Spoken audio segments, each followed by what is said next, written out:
Olá, seja muito bem-vindo, seja muito bem-vinda. Eu sou a Gabriela Varela e esse é o videocast Em Detalhes.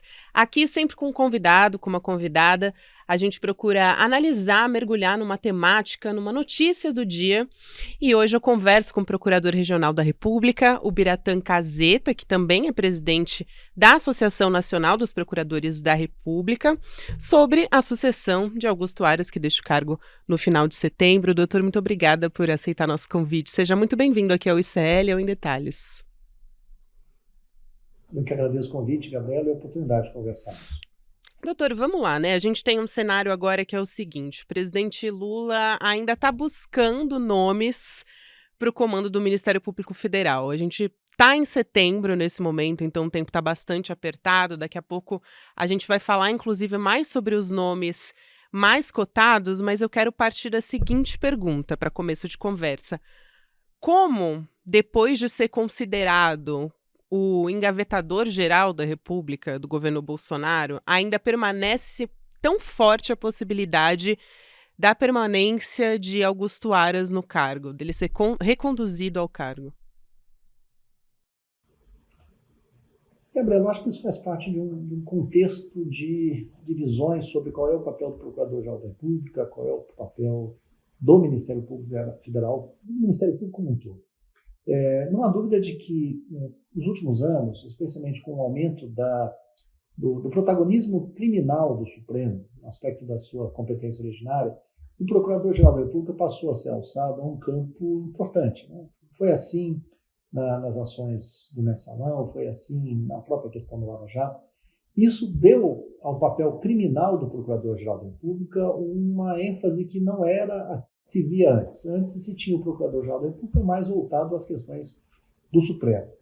E é claro que é da essência do Ministério Público um incômodo, porque o nosso papel é o de propor ações penais, é o de demonstrar indícios de que determinadas atitudes foram incorretas e de levar isso ao judiciário. Então, não é o papel de quem abraça o chefe de Estado e diz, olha, estou aqui ao seu lado para o que der e vier. Não é essa a função. A independência e a autonomia do Ministério Público leva a esse incômodo. Quando nós saímos de um momento de especial conflito, como foi a Lava Jato, você entra num outro lado do momento em que o Procurador-Geral tem um amplo diálogo com o Congresso Nacional, conversa, faz um discurso interno e externamente de que não há mais como criminalizar a política, que vai desmontar todas as estruturas de investigação, dizendo que houve abusos, mas também não aponta abusos. Tudo isso entra num contexto de que, olha, é muito confortável ter este discurso.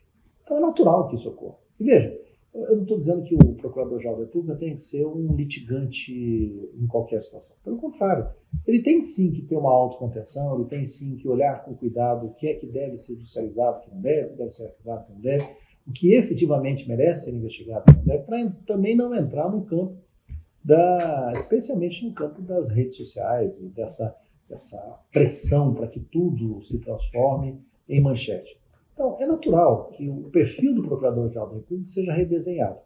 E o que se espera é que o Procurador-Geral da República, seja ele quem for, recupere a imagem essencial do Ministério Público: autonomia e independência. O Ministério Público não é de direita, de esquerda, o Ministério Público não é de oposição, nem de situação. O Ministério Público é uma entidade do Estado, uma instituição do Estado, que tem que defender a sua sociedade de todos os desvios de conduta que eventualmente se identificarem e forem investigados e apurados. Mas acho que vale a pena a gente contextualizar também, né, em que contexto surgiu o Procurador-Geral Augusto Aras, porque ele não veio a partir de uma indicação de lista tríplice também, e foi muito alçado a esse posto também por costuras políticas, né? Sim, esse debate da lista tríplice é importante, porque, primeiro, nós assumimos que a Constituição não prevê expressamente isso. Então, não há uma ilegalidade ao se escolher alguém que não compôs da lista tríplice. Mas o inovador em relação ao atual Procurador-Geral da República é que ele não apenas não veio da lista, como ele fez uma campanha expressamente contra a lista, dizendo de fraudes que teriam ocorrido nas apurações, o que não é verdadeiro. Nós sempre tivemos muito cuidado que as eleições fossem o mais próximas possível daquele ambiente de controle. os sistemas que eram utilizados para a eleição eram os sistemas do próprio Ministério Público Federal. Então ele fez, não apenas veio de fora da lista, ele foi um anti-lista. Chegou a chamar a lista, de uma expressão muito peculiar, de anarco-sindicalista. Então, assim, neste contexto de que, olha, eu estou aqui para ser um outsider, eu já me lanço dizendo que eu sou contra tudo isso que está aí, ele abre espaço para uma leitura externa de, olha, se é outsider é porque você está voltado de costas para a sua instituição e está se abrindo para um outro diálogo, um diálogo não necessariamente republicano. Se ele fez, se ele não fez, mas assim, esta é a imagem e o discurso que foi feito. Depois que você inicia com esse discurso, enfim, você não tem mais um retorno. No momento atual, nós temos vários nomes que são cogitados fora da lista, mas nenhum deles faz um discurso de que, olha, a lista é um desastre, a lista é desnecessária, a lista é antidemocrática. Não, nenhum deles tem esse papel. Falar, eu não concorri, acho que a lista não é obrigatória e que, portanto, é lícito indicar. E concorro, mas não entro num conflito com a instituição, o que é diferente. Pode parecer um jogo de palavras, Gabriela, mas não é. Não é porque é postura. Eu, membro do Ministério Público, aceito que não é obrigatório, não me posiciono contra aquilo que é uma manifestação legítima da classe, mas aceito que, se procurado, se indicado, eu ocuparei aquela cadeira com autonomia e com independência. Eu quero também lembrar que, por exemplo, o empresário Meia Nigre foi um dos padrinhos de Augusto Aras. Também um dos motivos de eu ressaltar essa questão política é que a gente tem hoje aliados do próprio presidente Lula e do PT também, né, como, por exemplo, Jacques Wagner, do PT da Bahia, que apoiam, né, o senador Jacques Wagner, que apoia a permanência de Augusto Aras na PGR e também no ministro da Casa Civil, Rui Costa. Isso me chama bastante atenção, porque ele tem também apoio de parlamentares do Centrão, por exemplo, Rodrigo Pacheco, Arthur Lira, que são presidentes da Câmara e do Senado, mas esses nomes da base do governo, depois de tudo que aconteceu e todo esse histórico, me espanta bastante. Eu queria entender o que explica esse apoio de nomes ligados ao PT, doutor, na sua opinião. Acho que é uma noção pragmática, Gabriela. E aí, quando eu falo pragmática, eu não estou elogiando nem criticando. Estou dizendo, são pessoas que olham o perfil de atuação, dizem, olha, esse é o perfil de atuação que nós preferimos que haja numa pessoa que está sentado à cadeira do Procurador-Geral da República. Então, é ser absolutamente pragmático. No caso dos políticos da Bahia, eles há um adicional, eles conhecem o Procurador-Geral Augusto Aras há muitos anos.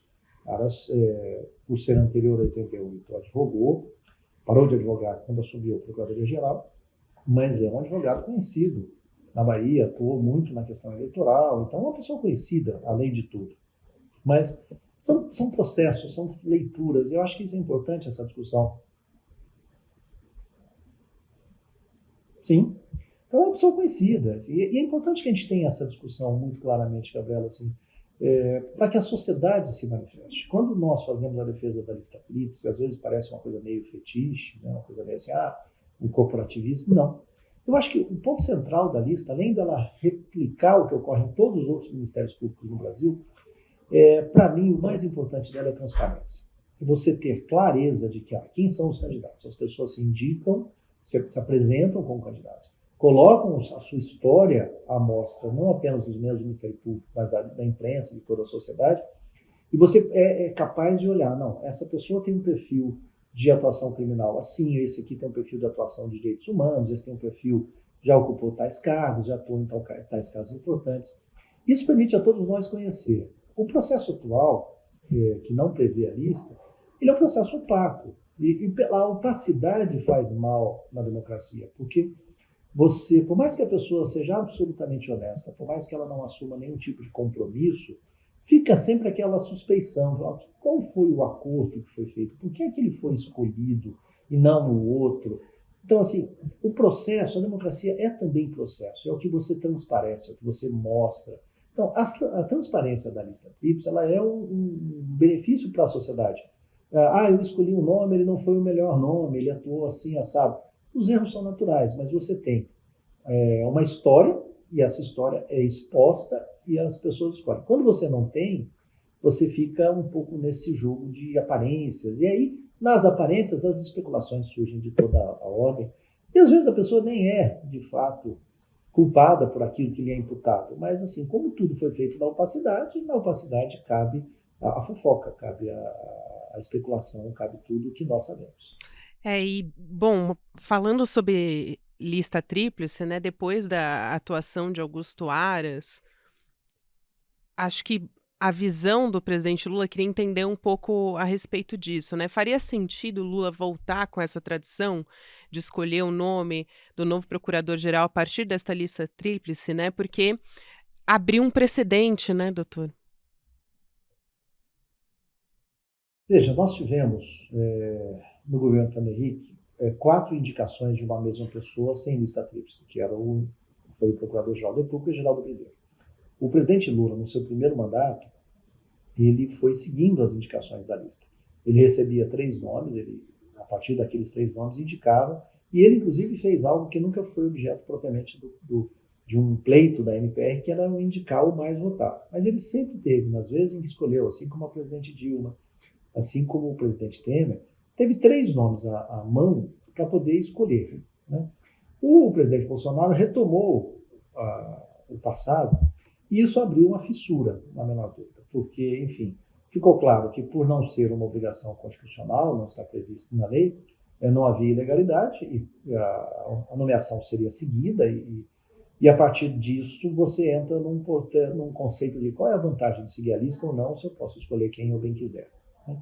Para nós, há uma questão maior aí, que é, bom, nós precisamos sair, isso é importante para nós, Gabriela, assim, nós estamos desde 2013, ou até um pouco antes, nesse processo de polarização crescente, em que, por vezes, nós perdemos a clareza dos papéis, a clareza das objetividades.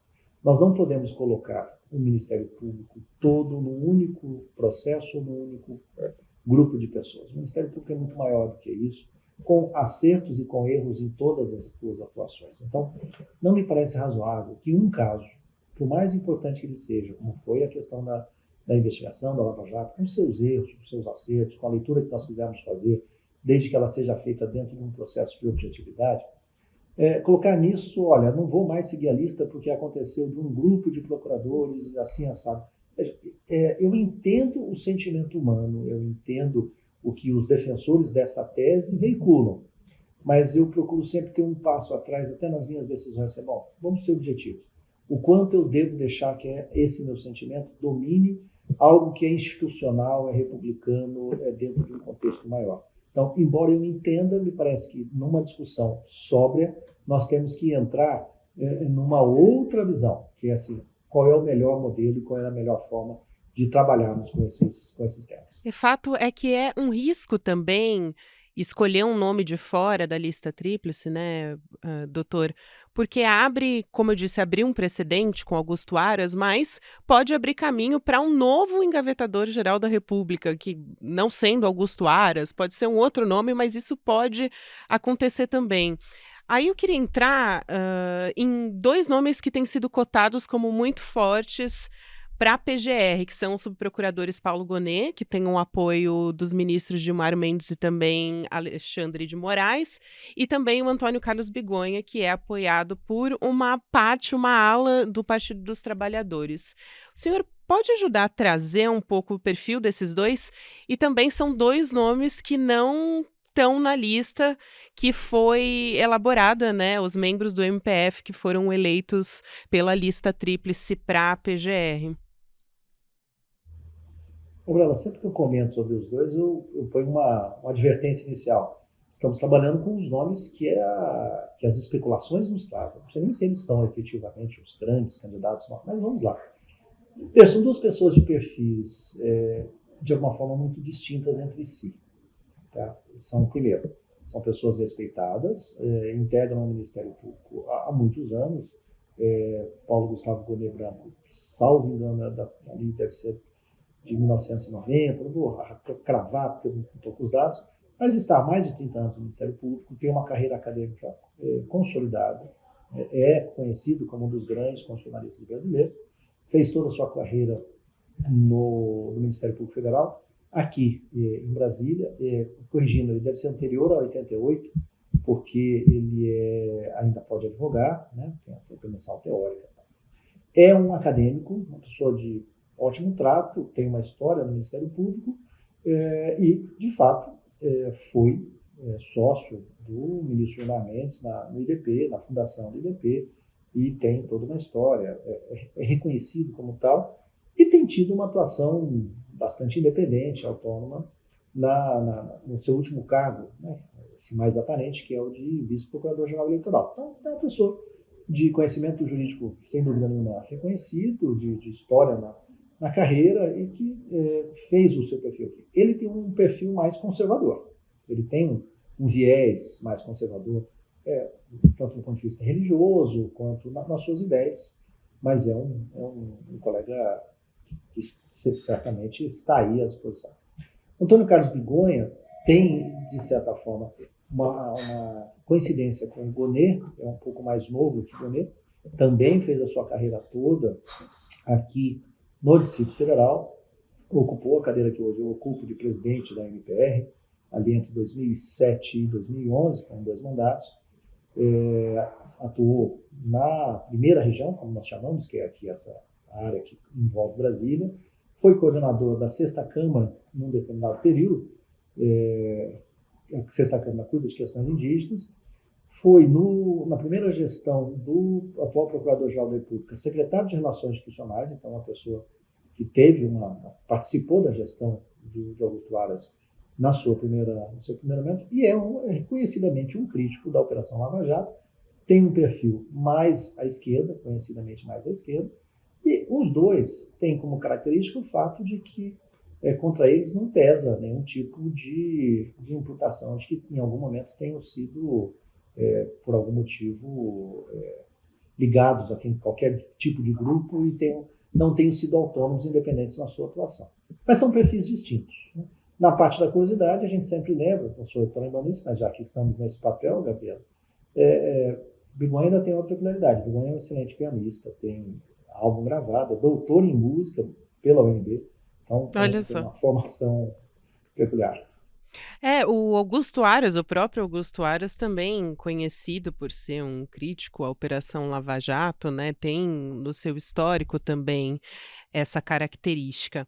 Agora, quero trazer aqui algumas ponderações, né, das atuações do Augusto Aras. A gente poderia citar diversos casos aqui que foram engavetados, né, em relação ao ex-presidente Jair Bolsonaro, mas quais são os custos que o senhor acredita que essa atuação deixou para o Ministério Público? E aí, quero citar um dado do começo desse ano, de fevereiro de 2023, um levantamento do jornal o Globo, de que a PGR se alinhou a Bolsonaro e também aos filhos em 95% das manifestações no Supremo Tribunal Federal. Então, a partir de peças processuais de 184 ações que foram apresentadas ao Supremo contra o ex-presidente ou então herdeiros, né, familiares, os filhos do ex-presidente Jair Bolsonaro. Então, esse é o dado que a gente tem.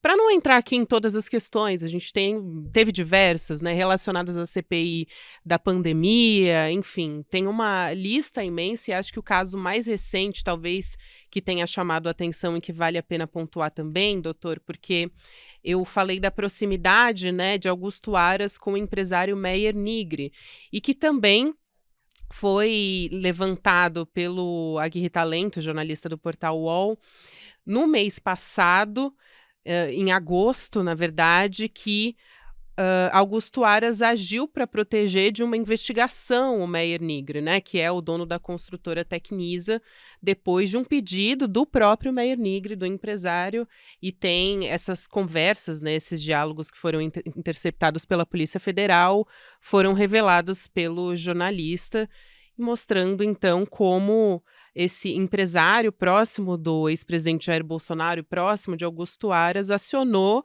o PGR quando ele tomou conhecimento que ele poderia ser alvo de uma investigação pela disseminação de mensagens de teor golpista, né? E isso foi bastante grave também quando foi divulgado. Gabriela, a minha posição é sempre muito peculiar. Eu sou presidente de uma associação da qual o próprio Augusto Aras é associado. Então, e como eu não atuei diretamente em nenhum desses casos, eu procuro não adentrar nessa análise, porque é uma análise muito factual, eu teria que ter conhecido cada um desses processos e apurar. Mas eu me aproveito dessa sua pergunta para dizer algo que é muito importante para nós, do ponto de vista de Ministério Público. Veja, vamos supor que todas as manifestações do Procurador-Geral, citadas pela Aguirre, citadas pelo levantamento do Globo, estejam absolutamente corretas. Tá? Que, de fato, ele tenha concordado com as defesas, porque as defesas estavam certas. O que mais nos preocupa, por mais que essas decisões todas as posições do Procurador-Geral da República estejam corretas, que a defesa estivesse correta, o que preocupa para o Ministério Público é uma outra questão, que é o fato de que a sociedade não identifica na atuação do Procurador-Geral da República, nestes casos, em outros casos, uma atuação independente e autônoma. Então, havia no passado uma frase que a gente não repete mais hoje, porque ela tem um caráter misógino muito forte, que é aquela coisa de que a mulher de César não basta ser honesta, tem que parecer honesta. Eu vou tirar o caráter misógino dessa frase, e puxar, assim, ao Procurador-Geral da República a obrigação de demonstrar, pelo seu modo de agir, pela forma como ele comunica, pela forma como ele trabalha, pela transparência nas suas atuações, e transparência, inclusive na sua seleção, na sua escolha, ele tem que transmitir para a sociedade tem que enxergar nele o quê? Olha, essa pessoa pode até errar, essa pessoa pode até não tomar a atitude que eu tomaria, ou com a qual eu concordo, mas eu reconheço nele uma autenticidade, uma independência, uma autonomia que me garante, na divergência, o respeito. Este é um ponto que o Ministério Público, como um todo, não apenas o Procurador-Geral, se encontra hoje.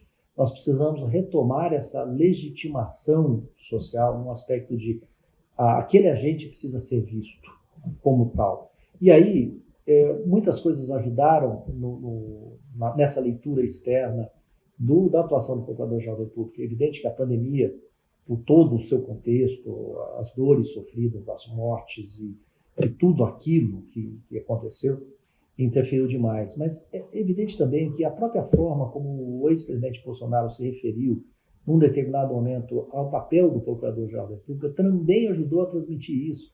Aquela infeliz referência ao Procurador-Geral da República como a dama no jogo de xadrez, a rainha no jogo de xadrez, causou uma confusão. E quando você soma isso, a confusão que nós já vivemos mesmo, que nós precisamos em algum momento romper dessa polarização em que o fato de você criticar alguém é necessariamente apoiar um outro que não foi citado. Eu tenho 27 anos de Ministério Público Federal. Então, assim, a minha vida profissional, tive outras atividades antes, mas a vida profissional do Ministério Público Federal é o que me marca como pessoa. E o que sempre me deu tranquilidade para transitar nas cidades onde morei, nos ambientes em que trabalhei, era o fato de que quem discordava de mim sabia que o meu trabalho era técnico. E eu trago um depoimento pessoal, não como, eu sou A, B, ou C, não. Este é o ideal de Ministério Público para todos nós, membros do Ministério Público.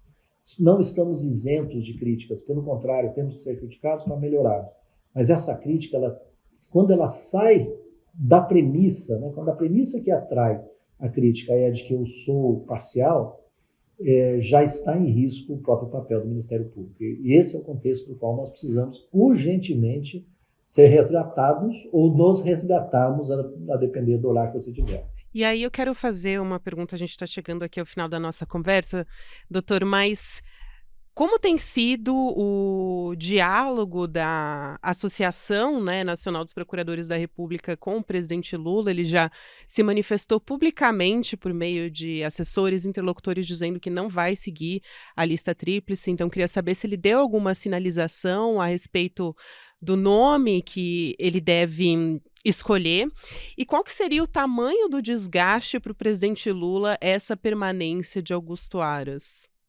Um custo político, digamos assim. Gabriela, eu tive a oportunidade, cerca de um mês, na posse do ministro Celso Sabino, de ter uma conversa muito rápida com o presidente Lula. E, na ocasião, nós combinamos uma conversa para a apresentação, não apenas da lista, mas para uma conversa sobre Ministério Público, todos esses temas que estão postos em debate. Ainda estou aguardando essa oportunidade, tenho falado com o Planalto para confirmação ou não dessa agenda, espero que ela se confirme para que a gente possa conversar, e deixando claro que a lista é um dos pontos, é um ponto importante para nós, mas é mais importante ainda que nós tenhamos uma compreensão mútua dos papéis e da necessidade de sairmos, né, desse modelo. Espero que ainda ocorra, não há nenhuma sinalização concreta de quem o presidente Lula indicará. A minha impressão pessoal é de que ele ainda está no processo de formação dessa escolha, obviamente recebe influências diversas, recebe sugestões diversas, e ele está ouvindo essas pessoas. Há a notícia de que já conversou com 2 deles e que pode vir a conversar com outros, talvez até com alguns dos nomes da lista.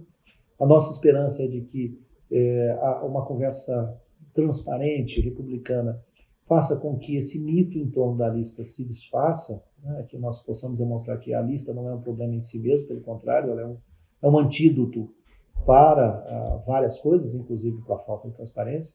Então, vamos ver, mas eu acho que não há nome escolhido, embora haja nomes muito cogitados.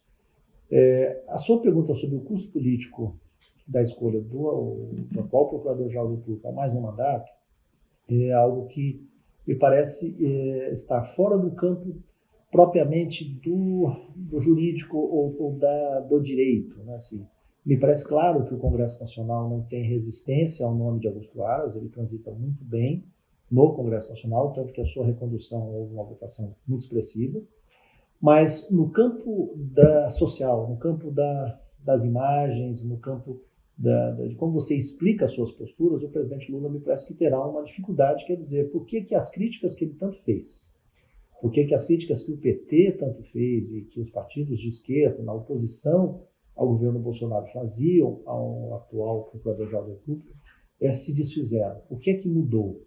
E isso entra num processo de racional de argumentação. Pode ser que eles, olha, não, nós estávamos errados, ele agiu o tempo todo de forma correta. E aí eu perco, na condição de crítico, perco a possibilidade de voltar a insistir de que houve leniência, houve qualquer tipo de atuação omissa no passado. Então, acho que o peso político disso, o peso dessa escolha, é um peso de justificação, inclusive em relação aos atos do passado. Por que as críticas foram tão fortes no passado e que, de repente, elas se diluem porque houve uma mudança de posição, eu deixo de ser oposição e passo a ser governo.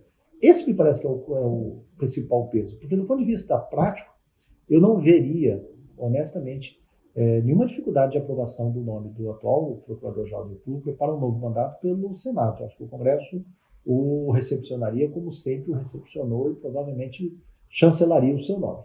Doutor, o nosso tempo já esgotou, mas rapidinho, só para não deixar de perguntar, sem Aras, como que fica a situação das investigações contra o ex-presidente Bolsonaro? Tem alguma consequência nesse sentido também? Isso depende muito de quem foi escolhido Procurador-Geral da República e depende essencialmente de decisões que o próprio Supremo terá que tomar, como, por exemplo, se mantém no Supremo ou não o foro para essa investigação.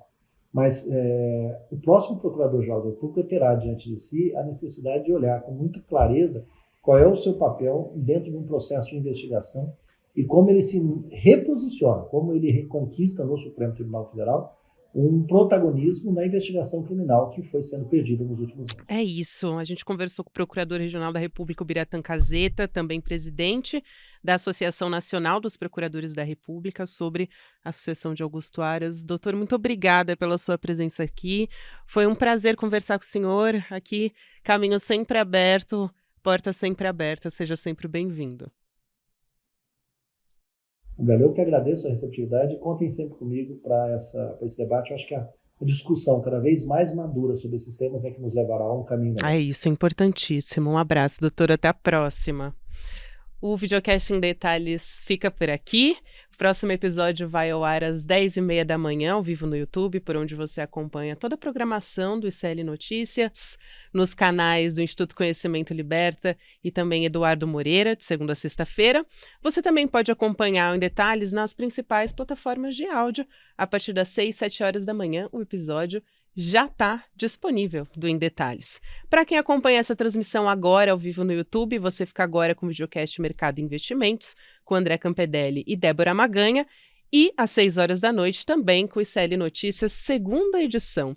E fica claro o recado também para você participar da palestra gratuita entre Monja Coin e Eduardo Moreira. Eu venho te alertando que você precisa fazer sua inscrição em icl.com.br/emdetalhes para não perder essa conversa sobre como vencer a ansiedade e o estresse. Imperdível, 28 de setembro, às 8 horas da noite. Anota na sua agenda e não deixa de se inscrever, porque essa conversa com a Monja Coin é um privilégio. Um beijo para você e até a próxima.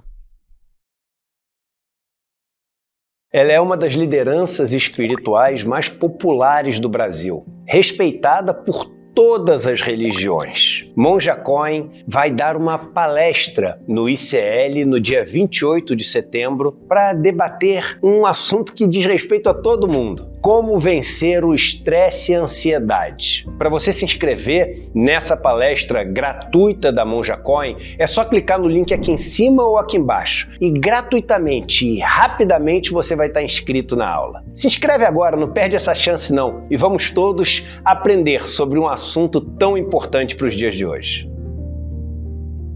Na Universidade da Califórnia e passei mais de 20 anos no mercado financeiro. Eu queria convidar vocês para assistir o curso sobre economia comportamental. Um curso que tem 8 aulas, com participação de todos os alunos e alunas, e vai trazer até vocês todas as explicações que a ciência hoje tem encontrado para o nosso processo de decisão. Por que a gente toma as nossas escolhas da forma como a gente toma? E como as pessoas usam isso para manipular o nosso dia a dia e lucrar com isso. Um curso fundamental para entender as engrenagens do capitalismo e dos negócios. Vamos lá participar? O curso está 100% disponível para membros e membras da plataforma ICL, o Instituto Conhecimento Liberta. Eu conto com vocês nessa aula. Oi, meu nome é Jorge Mário Jauregui, sou arquiteto urbanista e no meu curso Megacidades e o Espaço no Mundo Contemporâneo vocês vão encontrar uma abordagem do socioespacial nas dimensões econômica, ambiental e urbana. E o curso está disponível aqui no ICL